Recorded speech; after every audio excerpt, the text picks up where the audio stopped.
Hello বন্ধুরা, কেমন আছো সবাই? আজকে আবার একটা মাছের ঝোল নিয়ে চলে আসলাম আমি। দেখো, কাতলা মাছের পাতলা ঝোল। তো কাতলা মাছের পাতলা ঝোলটা বানানোর জন্য আমি কাতলা মাছের টুকরো নিয়ে নিয়েছি। মাছগুলোকে সব ভেজে নিলাম। এক এক করে মাছগুলো আমার সমস্ত ভাজা হয়ে গেছে।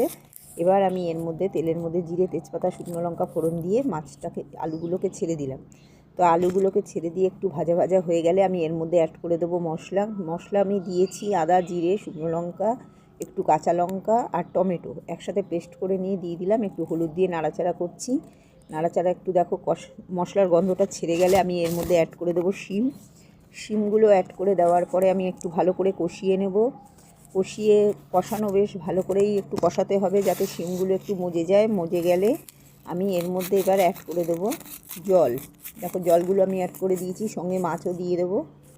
মাছটা দিয়ে দেওয়ার পরে ফুটে উঠলে আমি দিয়ে দেবো এর মধ্যে ধনেপাতা। দেখো, ধনেপাতা দিয়ে ফুটিয়ে নেওয়ার পরে আমি মাছটাকে নামিয়ে নেব।